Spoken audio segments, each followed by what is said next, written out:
The coronavirus is keeping a Kirkwood couple from seeing each other, much less living in the same home.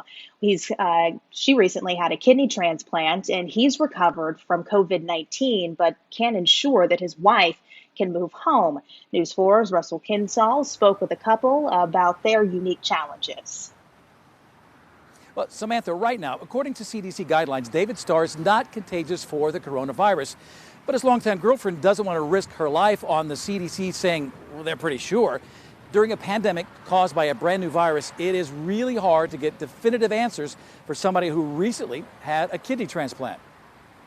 It was 1 in 100,000 chance that an unrelated person would be a perfect match. And this amazing angel was, and we got the call this morning. Justine Saltzman's kidneys were barely functioning because of a condition she was born with. After the Christmas call about a match, she had kidney transplant surgery in February. So she has one good kidney now. It's brand new. It's working well. She had some complications afterwards, but she's good. And they're just hoping that she doesn't catch any kind of virus, because it'll be a catastrophe. Because of the transplant, Justine's immune system is very compromised. And the scariest virus out there, the coronavirus, is the one her boyfriend, David Starr, caught.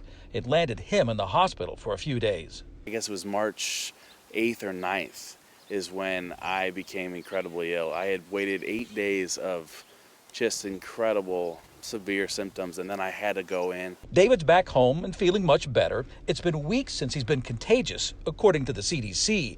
But Justine refuses to move back to the Kirkwood condo they both love. She was completely terrified, obviously, and she still is. David's been looking into having the condo disinfected, but he's laid off and out of work, and Justine's on disability. They can't move to a new place because they're still under a lease.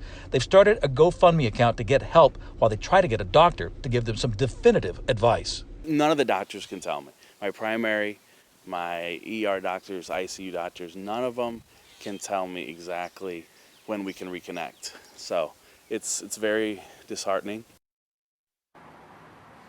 So I talked to Justine on the phone. She's a little camera shy. She says, I just want to know, when can I go home? When can I kiss David again? Well, according to the CDC, he was no longer contagious when he went 3 days without a fever, and it's been much longer than that. But the CDC guidelines also say they're not entirely sure how long you could be contagious. They're still in limbo today. Live in Midtown, Russell Kinsall, News 4. Oh, but how special that first hug